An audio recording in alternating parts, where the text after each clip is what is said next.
அஸ்ஸலாமு அலைக்கும். Welcome to garlic kitchen show. இன்றைக்கி நான் உங்களுக்கு செஞ்சு காட்ட போகிறது கடைகளில் நம்ம வாங்கி சாப்பிட்ற மாதிரி அதே டேஸ்ட்டில் சன்னா மசாலாவை எப்படி நம்ம வீட்டில் செஞ்சு சாப்பிட்லாம் அப்படிங்கிறத தான் நம்ம இப்போ பார்க்க போகிறோம். ஸோ எப்படி செய்யலாங்கிறத இப்போ பார்க்கலாம்.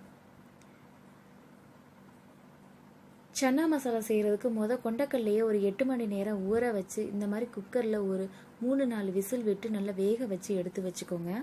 டேபிள் ஸ்பூன் அளவுக்கு எண்ணெய் விட்டு அதுக்கப்புறம் 4 பெரிய வெங்காயத்தை இந்த மாதிரி பெரிய பெரிய பீஸாக போட்டு வதக்கிடுங்க. அதுக்கப்புறம் 2 ஸ்பூன் மிளகாத்தூள், 1.5 ஸ்பூன் மஞ்சள் தூள், 2 ஸ்பூன் கறி மசாலா பொடி சேர்த்து அதுக்கப்புறமா 2 ஸ்பூன் அளவுக்கு இஞ்சி பூண்டு விழுதையும் சேர்த்து நல்லா எண்ணெயில் வதக்கிடுங்க.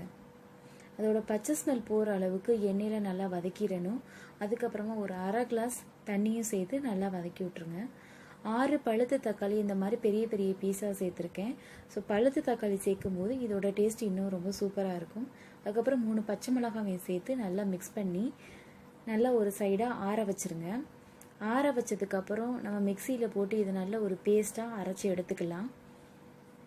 அதுக்கப்புறமா ஒரு 2 ஸ்பூன் அளவுக்கு எண்ணெய் சேர்த்து பொடி பொடியாக நறுக்கி வச்ச வெங்காயத்தை இதில் ஆட் பண்ணிடலாம்.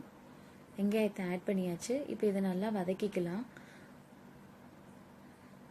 வெங்காயம் வதங்கினதுக்கப்புறமா நம்ம அரைச்சி வச்சுருக்க இந்த பேஸ்ட்டை இதை நம்ம ஆட் பண்ணிடலாம். கிரேவி ரொம்ப திக்காக இருக்கும்போது நம்ம ஒரு கிளாஸ் தண்ணி ஊற்றி இதில் நல்லா கொதிக்க விட்டுக்கலாம். ஸோ இப்போ கிரேவி ரொம்ப திக்காக இருக்குது. நான் 1 கிளாஸ் தண்ணி ஊற்றி நான் கொதிக்க விட்டுக்க போகிறேன். நான் சரியாக 1 கிலோவுக்கு நான் செய்கிறேன். அதுக்கப்புறமா ஒரு 2 ஸ்பூன் அளவுக்கு வெல்லம் சேர்த்துக்கோங்க. 1 லெமன் பழம் ஜூஸு இதை புழிஞ்சு விட்ருங்க. 2 பேக்கெட் கெச்சப்பை இதில் நான் சேர்த்துக்கிறேன். கெச்சப் சேர்க்குறதுனால ஃப்ளேவர் சூப்பராக இருக்கும். ஸோ கிரேவியோட திக்னஸ்க்காக கொஞ்சம் கொண்டக்கல்லையே இதில் ஸ்மாஷ் பண்ணி இதில் நான் சேர்த்துக்க போகிறேன். அப்போ உங்களுக்கு நல்ல ஒரு திக்கான ஒரு கிரேவி கிடைக்கும். ஸோ ஃபைனலாக 3 பாக்கெட்டு மேகி மசாலா இதில் நான் ஆட் பண்ண போகிறேன். ஸோ அதையும் நல்லா மிக்ஸ் பண்ணி விட்டுக்கலாம். உங்கள்கிட்ட நீங்கள் சாட் மசாலா இருந்தால் சாட் மசாலா கூட ஆட் பண்ணிக்கலாம். பட் சாட் மசாலா விட மேகி மசாலா ரொம்பவே டேஸ்ட்டு நீங்கள் கடைகளில் சாப்பிட்ற மாதிரி அதே டேஸ்ட்டு உங்களுக்கு கிடைக்கும். ஃப்ளேவரும் செம்மையாக இருக்கும். ஸோ நீங்கள் மேகி மசாலாவை நீங்கள் கண்டிப்பாக ட்ரை பண்ணி பாருங்கள்.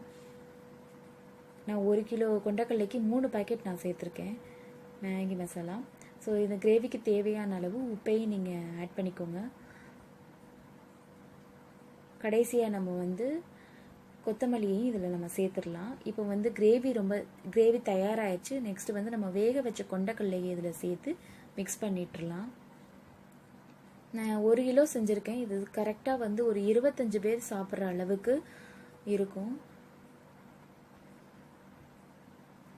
ஸோ நல்லா மிக்ஸ் பண்ணியாச்சு. நம்மளுடைய சன்னா மசாலா ரெடி ஆயிடுச்சு. ஸோ இவனை சர்வ் பண்ணும்போது கெஸ்ட்டுகளுக்கு நீங்கள் சர்வ் பண்ணும்போது மேலே எல்லாம் தூவி நீங்கள் கொடுங்க. நீங்கள் ஆல்ரெடி ஆட் பண்ணி வச்சிட்டிங்கன்னா அது நல்லா இருக்காது. ஸோ நம்ம இந்த மாதிரி கெஸ்ட்டு நம்ம பரிமாறும்போது சன்னா மசாலாவை 2 ஸ்பூன் நம்ம எடுத்து போட்டு நெக்ஸ்ட்டு அதில் ஓம மிக்சர் சேர்த்துக்கோங்க. நீங்கள் பரிமாறும் போது நீங்கள் போட்டு கொடுத்தா தான் அது சாப்பிட்றதுக்கு க்ரன்ச்சியாக சூப்பராகவும் இருக்கும். ஸோ நெக்ஸ்ட்டு நம்ம பொரியை நம்ம அதில் மேலே போட்டுடலாம்.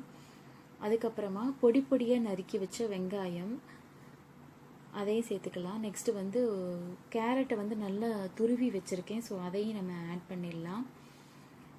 கடைசியாக நம்ம பொடி பொடியாக நறுக்கி வச்ச கொத்தமல்லியையும் சேர்த்துடலாம். இதெல்லாம் சேர்த்து சாப்பிடும்போது இதோட டேஸ்ட்டு ரொம்பவே அட்டகாசமாக இருக்கும். ஸோ ஃபைனலாக ஓம மிக்சரை ஆட் பண்ணி நம்ம சர்வ் பண்ணிங்கன்னா வர்ற கெஸ்ட்டு அசந்து போயிடுவாங்க இதை சாப்பிட்டுட்டு. ஸோ நம்மளுடைய சன்னா மசாலா கடைகளில் வாங்கி சாப்பிட்ற மாதிரி அதே டேஸ்ட்டில் ரெடி ஆயிடுச்சு. என்னுடைய வீடியோ உங்களுக்கு பிடிச்சிருந்துச்சுன்னா சப்ஸ்கிரைப் பண்ணுங்கள், லைக் பண்ணுங்கள், செஞ்சு சாப்பிட்டுட்டு எப்படி இருந்துச்சுன்னு உங்கள் கருத்துக்களை கமெண்ட் பாரில் கமெண்ட் பண்ணுங்கள். தேங்க்யூ.